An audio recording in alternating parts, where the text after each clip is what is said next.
I don't know why y'all be playing with this boy Shay.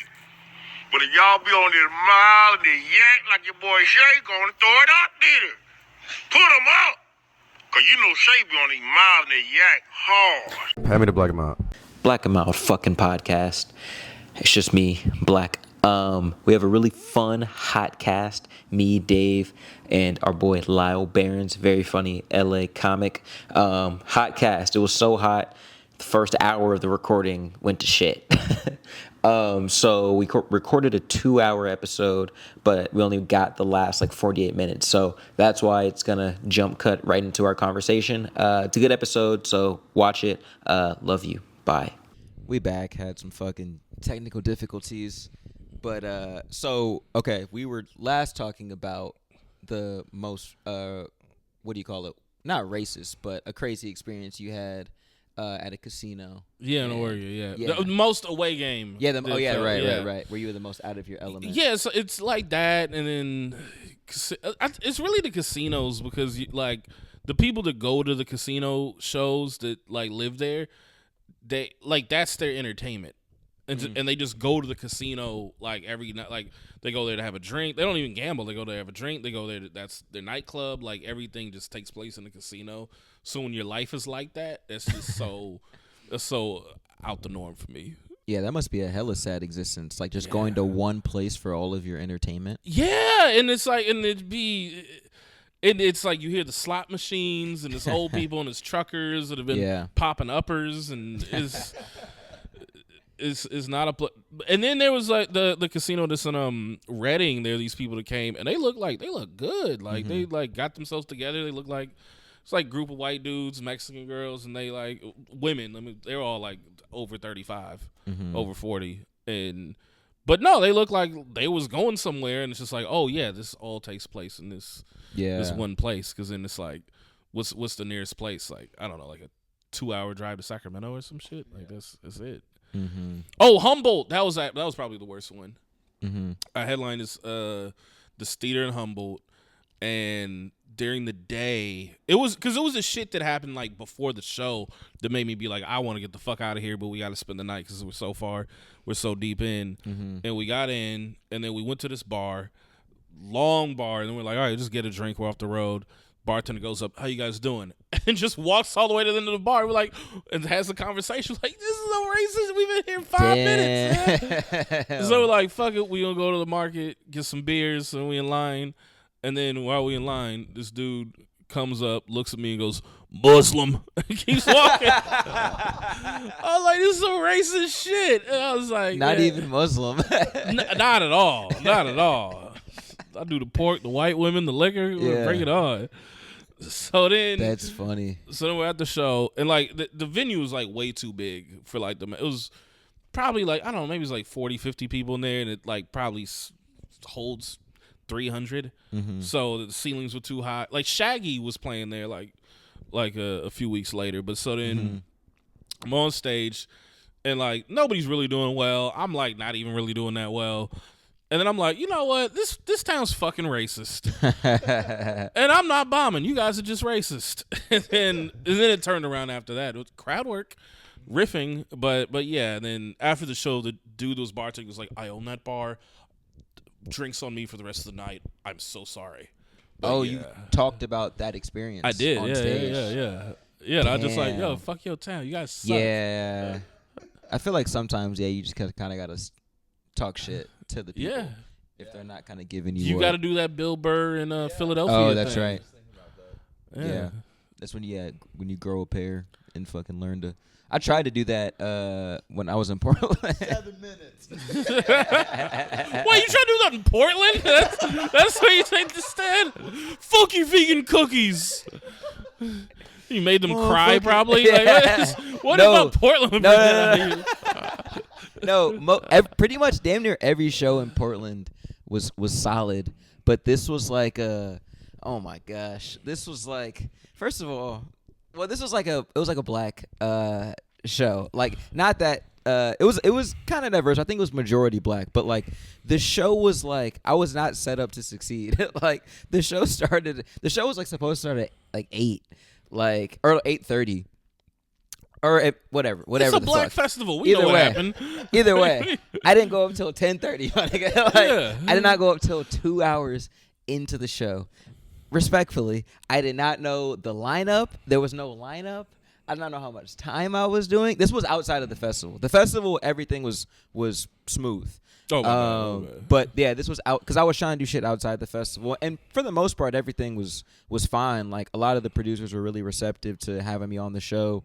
And then I saw somebody post on their Instagram story, which is pretty funny. They posted this whole thing about how like I like how all of the white producers are putting all the like black comedians from the festival on their flyers, like parading and acting as if they're like an ally, but they're not even promoting the festival or going to the festival and all this shit. And I was like, damn, am I just like a prop for like a Portland comic? But I'm like, that's dumb because like I don't think you're trying to call them like racist for like putting a black comedian on their show. Like I didn't really understand. That's just like little beef. There's somebody mad that they didn't get booked. That's just all that probably was. Yeah. But yeah. So I did a show and 2 hours in, the host said I was from Compton, which is like I never said that.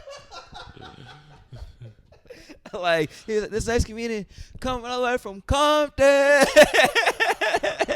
And then I pull up, and I'm just like, hey, what's up, guys? And I just bombed. I was literally like, because I did do the whole, like, I'm from South Central LA. I'm a nigga with anxiety or whatever. Some guy was literally like, that's not funny. And then I did my, like, Freud joke about, like, I have a whole Freud joke about, like, whatever, having sex with my mom. It's a whole thing. And I said that, and one old head black lady was like, that is sick. That was a good experience for you to have. Because like, when I saw you do that material, I was like, he need to do it in front of some black people. I'm going to still do it, man. I'm not saying you shouldn't. I was literally like, no, this is, I tried to do my bill, but I was like, this is a good joke. You should. Yeah. But I'm not telling you not to do the material. Yeah. I'm saying it's good to like have some stuff where it's like, yeah, you can only do that around white people. Yeah. But it's funny because the only joke that worked out of that 7-minute set was like the articulate indubitably shit. That was the joke that like a joke about fucking a white chick worked the best in that black room. Of course it did. It was a black room in Portland. Like they fucking white girls. Yeah. But it was like old head. I don't think the old heads are fucking like white people. You know, he probably got to Portland. It's like, yeah, I had me a little hippie girl. You know what I'm saying? Dirty feet. Yeah. Of course. Yeah. But yeah, I tried to stand on it. You got it. Yeah. Well, I was wondering. I wonder if my material would do well in a black room. If they would fuck with me. That's a good. Well, we I don't what like hit us up if you got a black room. I'm trying to think. What's a black? Where are the black room? Where are the quote unquote black rooms? Like, I'm trying to think of all the producers. Like Antioch now. They in like yeah.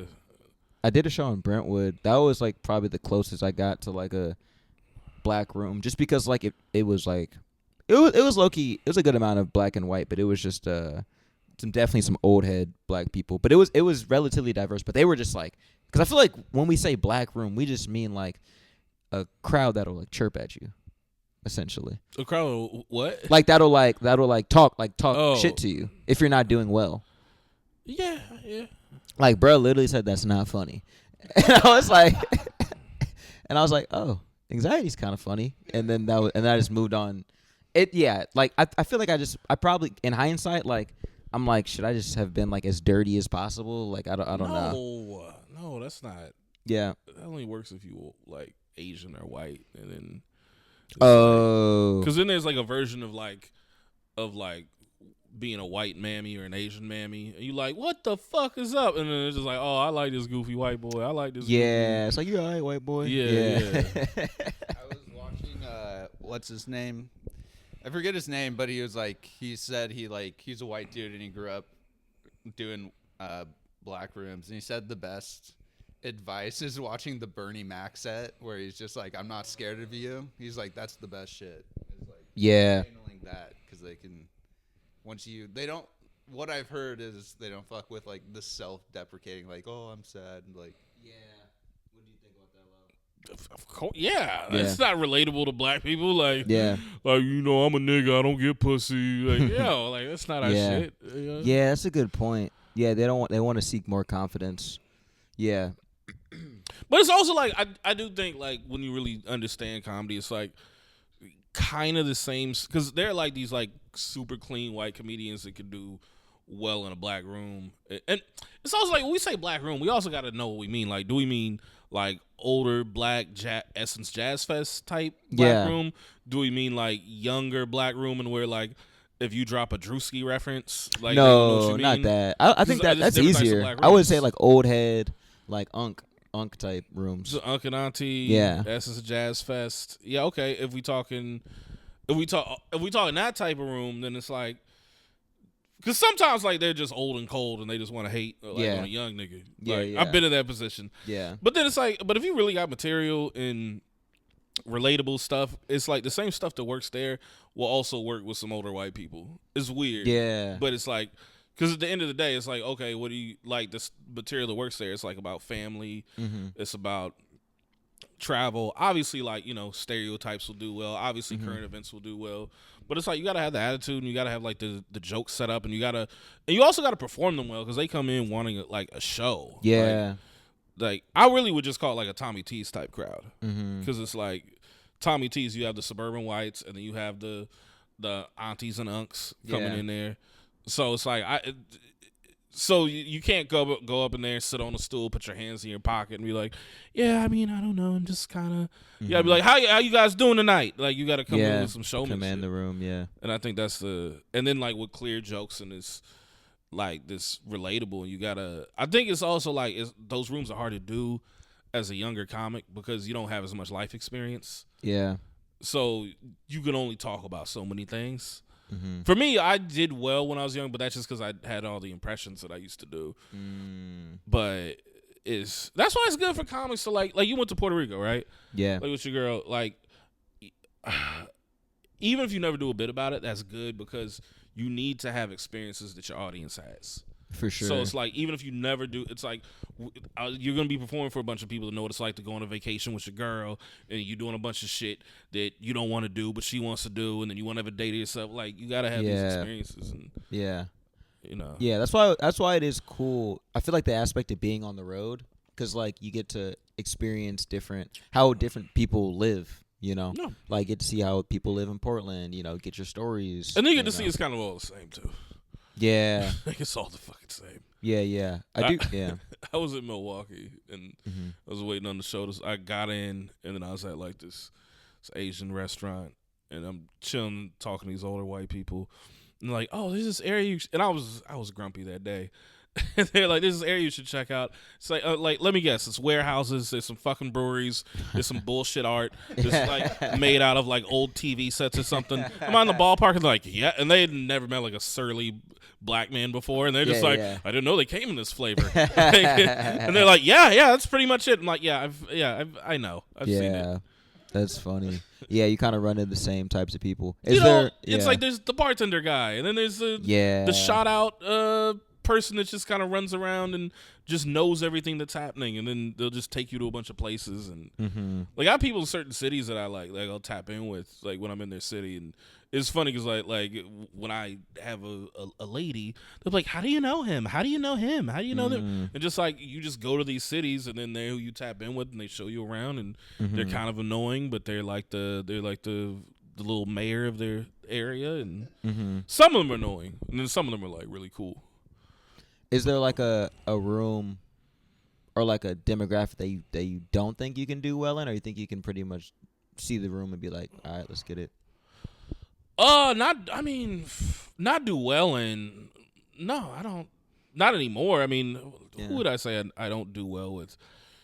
I think like a really alty crowd, I could have a tough. Like if you just like a bunch of non-binary pronoun-y, they, them. Just butthurt white people. Like, yeah, I'm not gonna have a good set. But, or I could have a good set, but it's like if I just hit too many of the wrong tones. Yeah. Like it could just, and the room was too small. Like it could happen. But no, I mean, like, yeah, no, I feel fine. Mm-hmm. Yeah, I guess that is kind of the thing over time. It's just like eventually, as you get basically collecting all those room experiences and being able to, Oh crush. yeah, no, don't get me wrong. I have my bass. I have my you Yeah. give me like a smart black Chris Rock crowd, or you give me like a diverse Dave Chappelle crowd, or you give me like Yeah. or even like you give me like a kind of fratty white crowd. Like Oh, okay. there are those like pockets where I'm like, okay, I know I can hit them with this, that, and like maybe with them I have to dial back some of the smart cerebral shit. Yeah. Maybe with them I have to lean more into material, but it's like I Yeah. know where I can hang. Yeah. How long did that take for you to kind of be able to read the crowd and then adjust to it? Wow, maybe like 11 years. Damn. To like where I'm like, I feel adequate about it. One of the biggest things for me, this was a revelation for me. I did 2 weeks in the Bahamas at the Atlantis Casino. Mm-hmm. And only 2 Bahamians came to like all the shows. It was nothing but people from Florida, New York, Atlanta. It was Eastern Seaboard. It was basically like I'm performing it like in like Atlanta or New York or North Carolina, depending on the the date. Mm-hmm. But so I'm doing the shows, and then I'm seeing like I'm getting notes from comic I'm working with. I got notes from an audience member, black lady from New York, and she was like, you don't like with people yelling stuff out, and you kind of getting like, let people yell some stuff out. You don't have to shut everybody down.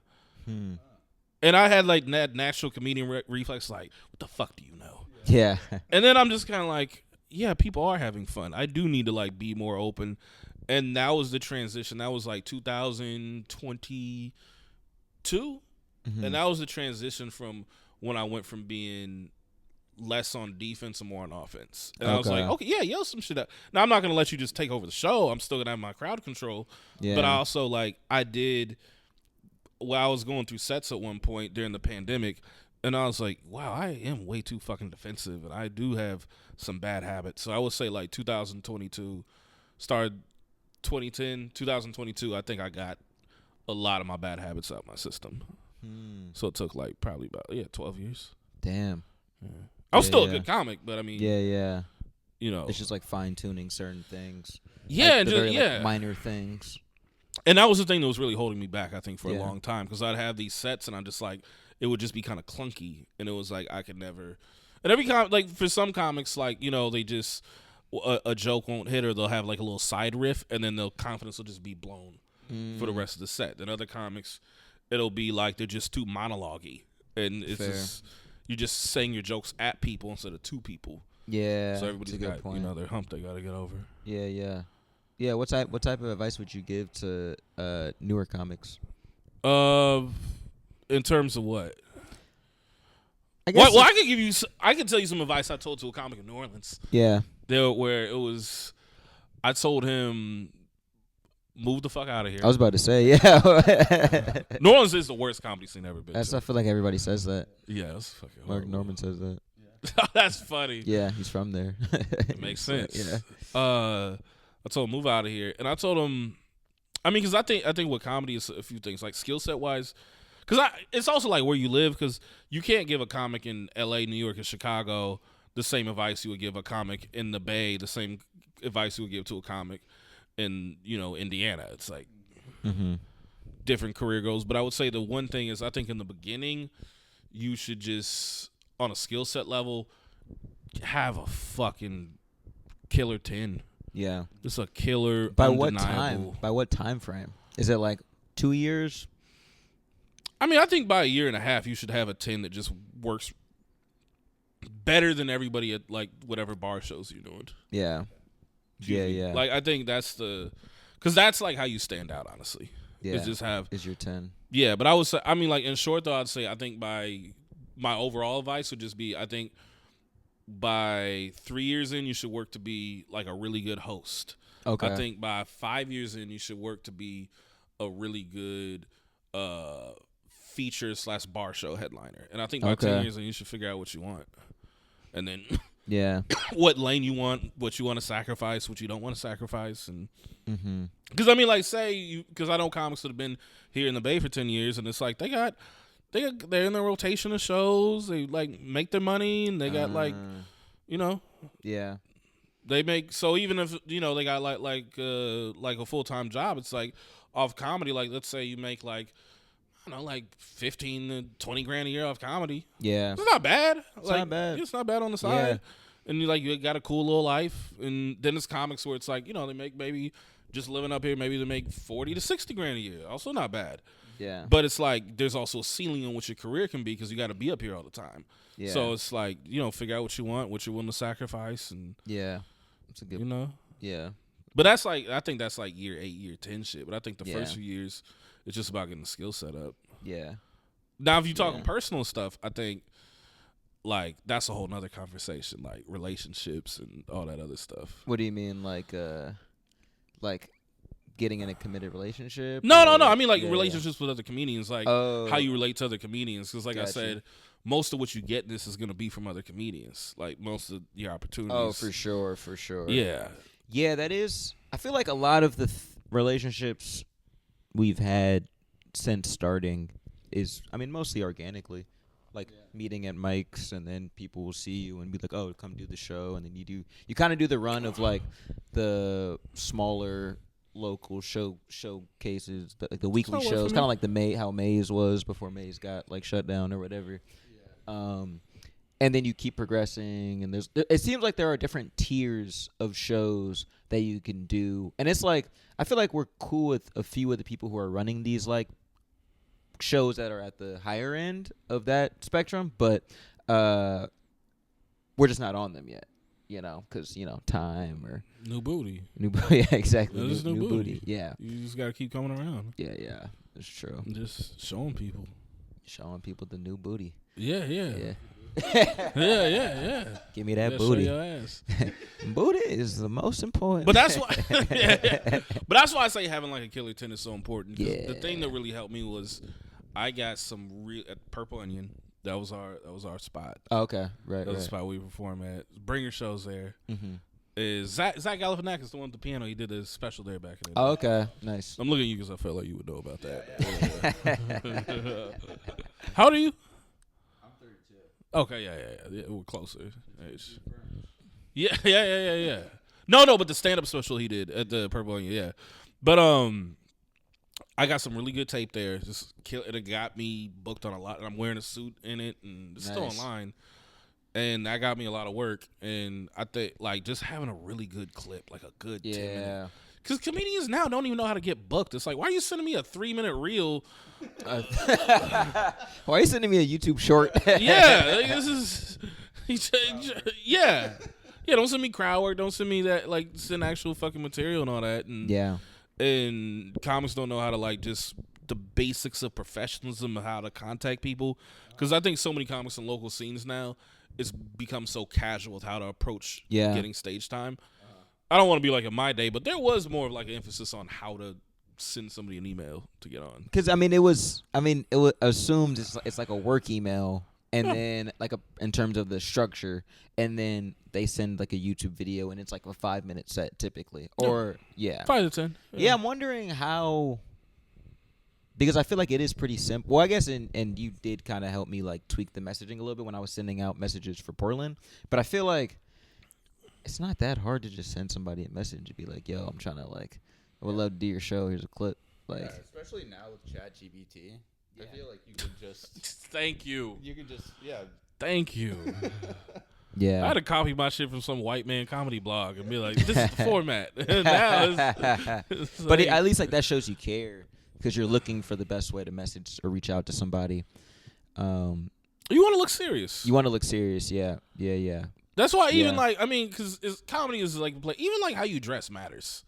Yeah. Like people would be like, oh, you can wear whatever you want, but it's like that, if you got holes in your shoes and holes in your jeans and the same tattered hoodie or the same tattered jacket, like that's going to affect. Oh man, we could just get him $30 for this 2-hour drive. Yeah, you know? Interesting. Yeah, do you find yourself negotiating a a lot for the shows that you're doing? Yeah, now I do. Yeah. This fucking economy. Yeah, I yeah. was like- Yeah. But then again, the money's just gone down significantly from like what we were making, Mhm. pre-COVID Damn. Yeah. for COVID. like these road gigs. It's Yeah. just, it's fucking sad. I'm miserable. I'm not miserable, but Yeah, it's yeah. like it's frustrating. Yeah. Are you? Damn. Yeah. It is interesting to think about. Why has it gone down? That's a good. I think like one, people also slash on their ticket prices for one.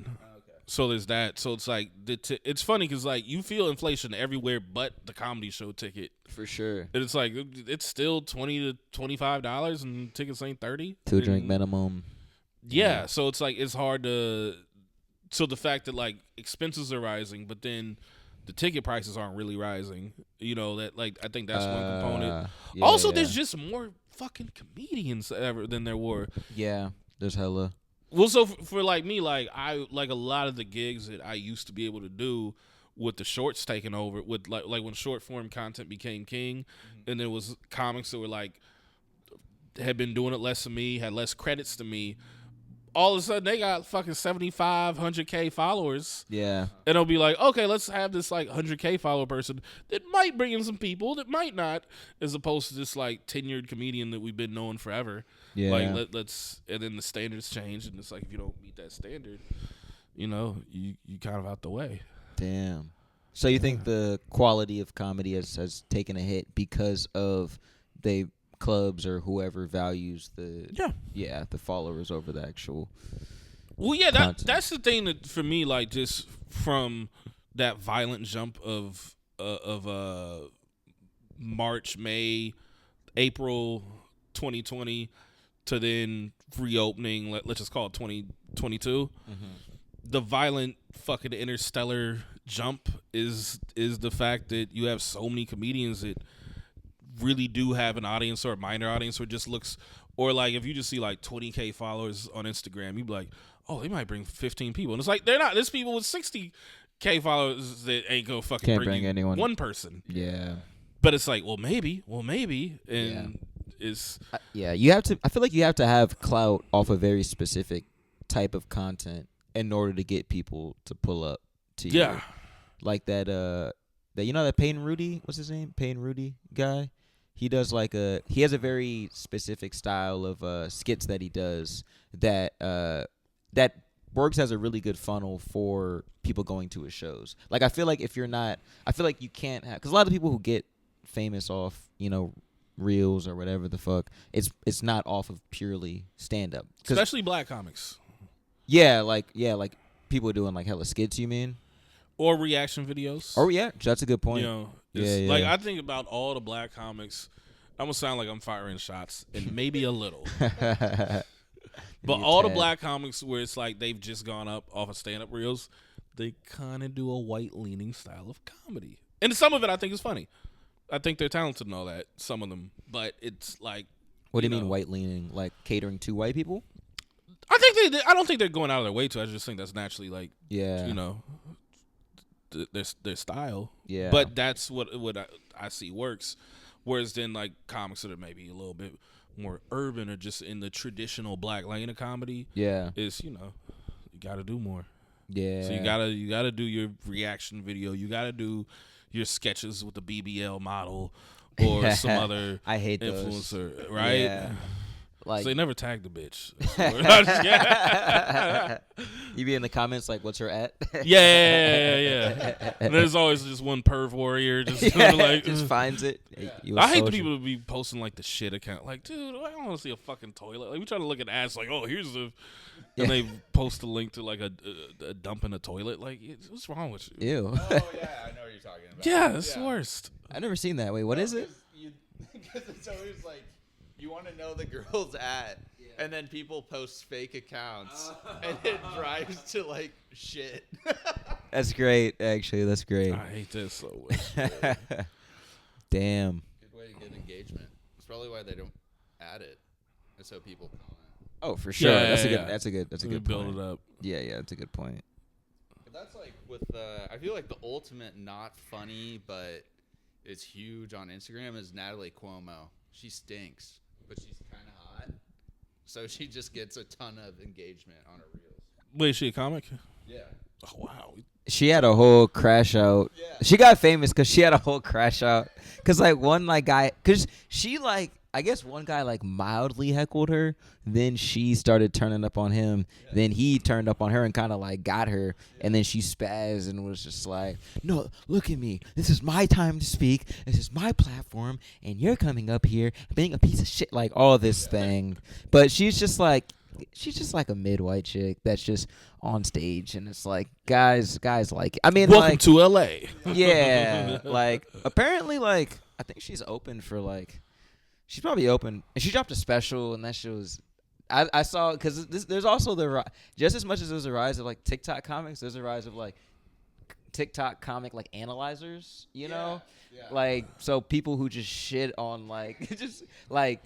There's this one dude, I forget the name of his account, but like he shit on like he made a whole like damn near documentary just shitting on the Austin scene. He shit on like David Lucas's like special, and then he shit on Natalie, like Brendan Schaub, and then he shit on like Natalie Cuomo's. Like she had the audacity to drop a special, but I guess she's open for like Jeff Ross. I watched 5 minutes of that thing and it was terrible. Well, I mean, I think actually this guy broke down her like material, and like it was. I mean, everything was like had to do with like sex or like mental health, like you know, like I don't antidepressants. Like yeah, like I mean, like I'm sure like the comedy isn't good or whatever, but I don't like that the comedy's just getting so nerdy, cerebral. It's like, can we just tell some fucking? I don't know, man. I'm just from a different era, and I hate it because it's like I ain't even old. But I feel fucking old just because, like, the game is so fucking, like, oh, then we're going to do a reaction. We're going to do analysis. And I'm just like, what happened to, like, doing spots, getting fucked up, and trolling for pussy after, or staying at a bar until 2 a.m. talking shit and doing it the next day? I think Me Too happened. That was an interesting era. I did comedy during the Me Too era. That was an interesting era. Oh, Did any of your homies, like, have some nasty allegations? Did you see some homies, some fallen soldiers? Yeah. No, I did. Not from that era though. It came later. Yeah, it for sure. Well, did you hear what happened? Did y'all both hear what happened with the this chick at the comedy club in New York? There was this chick, I forget her name, but she like posted this whole like video about it. She like asked for I guess she was regularly performing at this club in New York, and then I think asked the owner for more stage time or something, and then he was like, if you want stage time, like, you know what you got to do. And apparently, like, he like grabbed her by the pussy, allegedly. And then I heard about this. Yeah. So shit is still happening, you know. And I guess everybody's like boycotting the club now, and you know all that shit. And then apparently the club clapped back and was like, yo, like, this is untrue, like we got footage, and it's like, then release the footage then. Yeah. But I think this was like a week or 2 ago. I don't know. I don't have an update, but yeah. So clearly, you know, clearly you do a Me spot Too at that club? No. Yeah. I know. I mean, it looked like a pretty lit club, but at the same time though, it's like I think I wouldn't do it now, maybe like a few months down the line, because I think pretty much damn near everybody that performed there, they just like tagged them and was like, cancel this motherfucker. like with the Riyadh Festival. Yeah. I would do that shit so fucking quick. I mean, for millions of dollars. That's what I'm saying. Millions of dollars? Yeah, obviously. Do that shit for $75,000. I don't need a mill. Like, and I'm not proclaiming to be like a free speech. I'm not like, nobody could look at my material and be like, oh, he's contradicting himself. Yeah, like they could look at Chappelle arguably or Bill Burr and be like, they're contradicting themselves. I feel like Bill Burr took the biggest hit from that one. Yeah. But like even he's still probably doing the Netflix is a joke. Like everybody's doing the damn Netflix is a joke festival this year. His career's not over, but yeah. I mean, so how'd you get on Netflix is a joke fest? A comic. Damn. Yeah, it all comes from comics. My guy Dino Archie. Shout out Dino Archie. Shout out. Up in Canada. Okay. But nice. Yeah. Dino threw me the assist. It was the final night of the festival too. Damn. So it was like, and there's the thing, like comics that didn't do it in LA. It was just like, oh, I feel bad for niggas that ain't getting in the festival that didn't do a spot. So certain people got their own nights, and people got their own nights, could pick and choose who they wanted on, and then.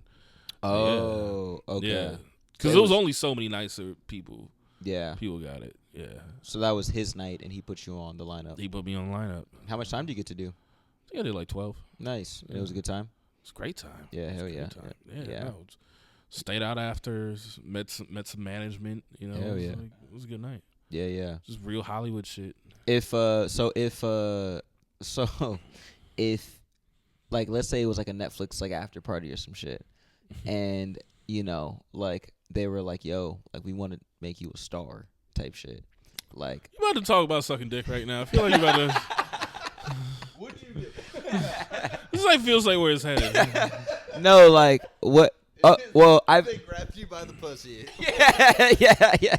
Grab you by the gooch. No, well, I allegedly my homie told me that his I dad, was emailing somebody at Netflix about doing something, so you know, Wait, what do you mean? it's like comedy Oh, okay, but okay, obviously Yeah. not. Okay, but if for the festival this year. but let's say for example, because I've heard that like my dad, or not my dad, my homie's dad, I guess is like in Hollywood, like a writer, director, producer, all that shit, and apparently like they were trying to like take him to the next level, but then they're like, yo, you got to come in this room. Allegedly, in the room there was a goat. Allegedly, I don't know how true that is, but he didn't go in the room, and but what would you have done in that situation? Like go in this room. Wait, I don't know what the.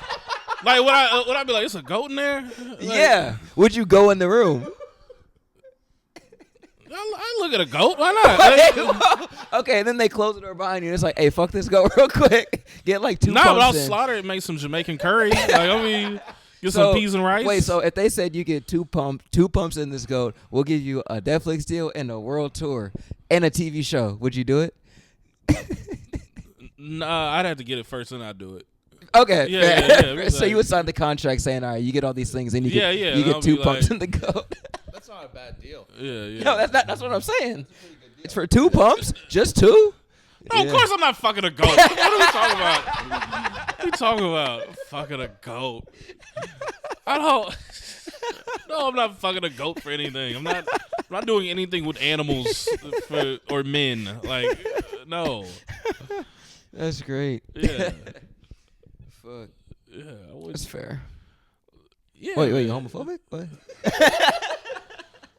What is this new?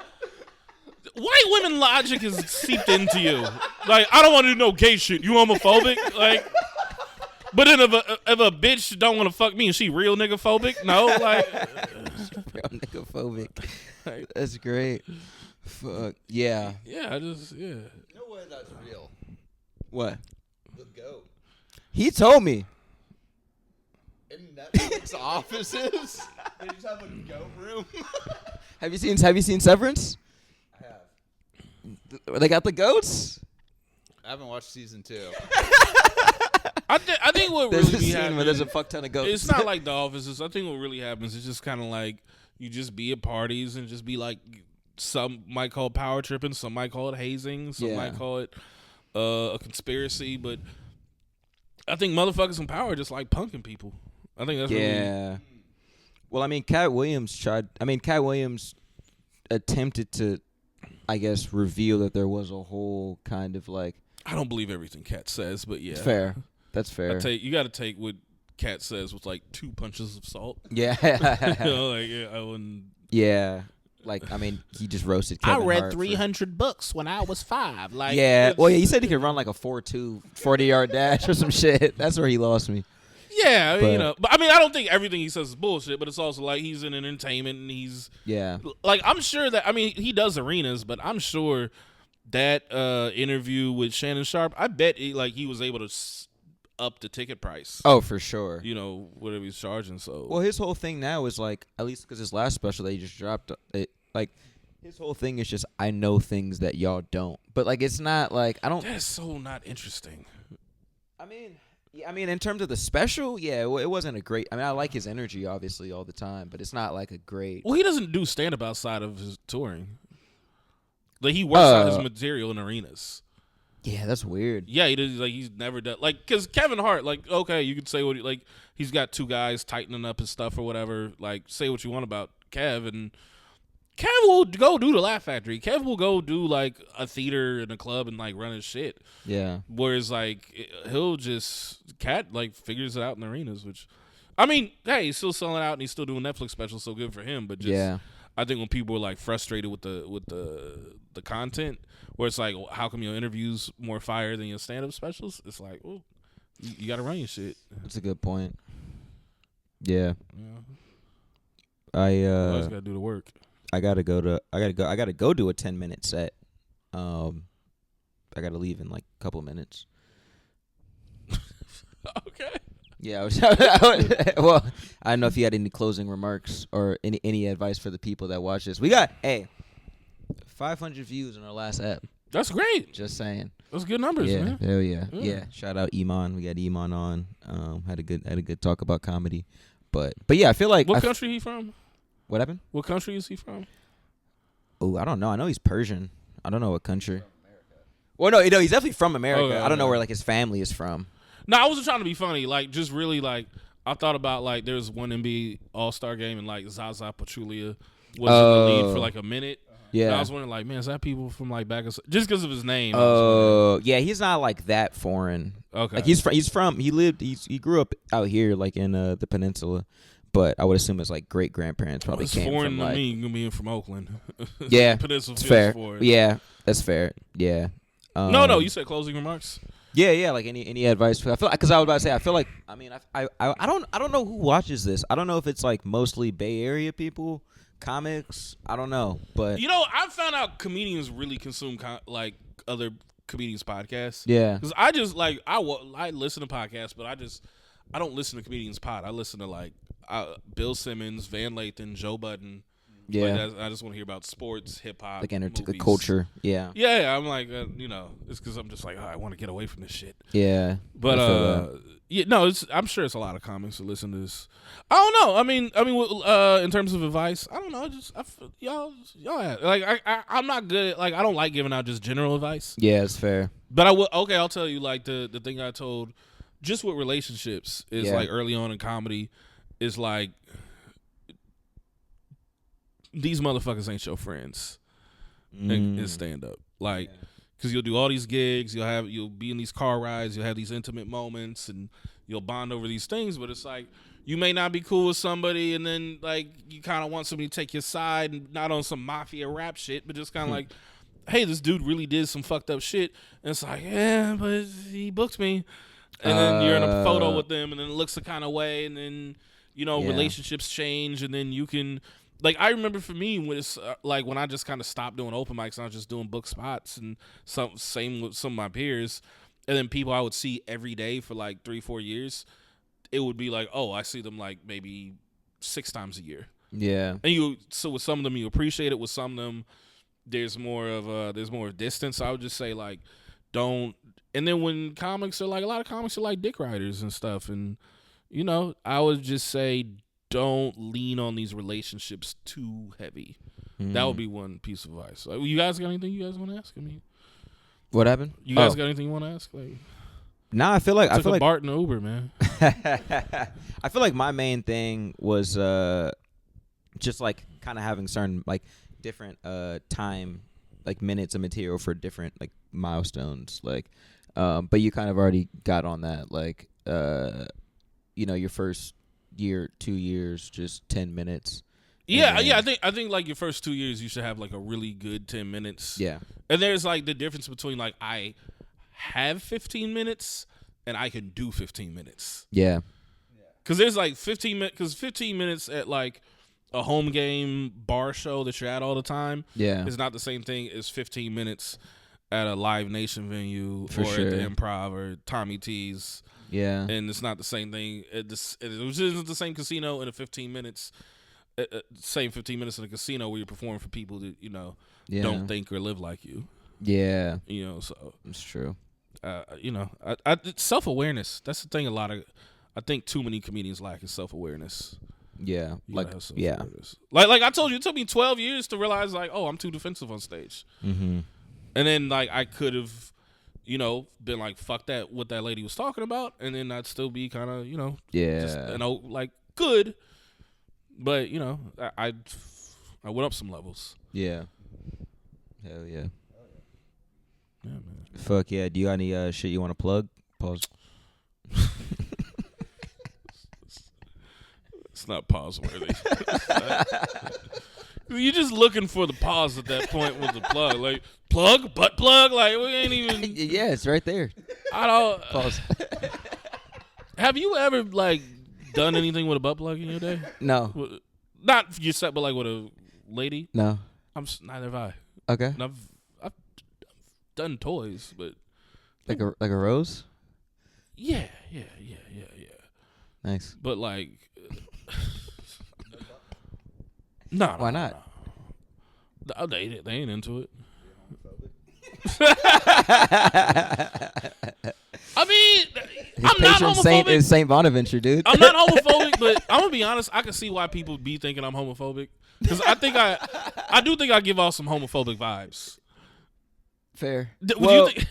I don't. Oh, I feel like people can see you before you even say a word and just assume. Same way people could assume anything about any person they just see in the first 5 seconds. Like, okay, you don't know me, but when you look, do I seem like I have some homophobic energy? I don't know. Get this shit out. I don't know. I feel like maybe this. I feel like maybe I could feel comfortable saying homophobic things around you. That makes perfect sense. And people like, I ain't trying to hear all that gay shit. And it's like, and I'm not gonna be like, hey man, chill with all that, because I'm not. Yeah. I mean, it would depend. It'd be like if somebody was like, I don't like gay people, like, bro, you weird. Like, what's your problem with gay people? But if you just kind of be like, I just can't hear that gay ass voice he be doing. I'm like, I get it. I can't. It's too sing songy. Like, too sing songy. Yeah. That's funny. No. But it's the road. Anything I want to plug? I don't know when this comes out, but Slow Comedy Fest. This will come out like this Wednesday. Thursday through Sunday. And it's just my YouTube. I got plenty of shorts. I'm waiting on the footage from you. I'll send that, my guy. So there's gonna be. You don't need a pause for I'll send that. No, you like, footage. I'm gonna send that. Footage is crazy. What do you? No, anything I said. If I said, send some tape. Ooh, what kind of tape? Like, you just be wanting to pause, and I really think you just need to man up and say no homo and stop pausing. You need to press play and say no homo. Your cortisol maxing right now. you need to lower your. My bad. Cortisol maxing. My bad. I'm rage baiting you right. Wait, my quarters max? What you mean? No, it's like this dumbass like young. It's just like some young, kind of like Riz. It's kind of like 6'7". Like it's like some young person. Yeah, you know clavicular. I'm not in your world, man. I'm not. It's very stupid, just language. Like you got mogged. You guys make me feel so fucking old because you be like, "Have you seen this?" I'm like, "Bro, I'm watching Christopher Nolan movies." Like, yeah, you watching Ken Burns documentaries? Man, just to go to sleep. Yeah. I'm watching like cinema. I'm like, I'm gonna get home and watch the latest episode of Industry. Like I'm gonna see. I'm not. Yeah. No, it's just brain rot. I can't do the brain rot anymore. That's it's too much. And even the for old me, niggas it's be like sending me the most brain rot. Yeah. Well, they've all got caught in the AI brain rot. It gets them. They all think it's real. My homie Ace is like makes beats. His name's Ace Venom Beats. Shout out Ace Venom Shout Beats. out. He's like, I put out an album using AI, and I'm like, I hate you now. Yeah. He's like, it sound better than like the old team. Like, no, you don't know music, you coon. Yeah. Like, no, but that, and then I've dropped the podcast to stand up. So, just my name on YouTube and Lyall Behrens YouTube channel. Check that out. Hell yeah. Peace.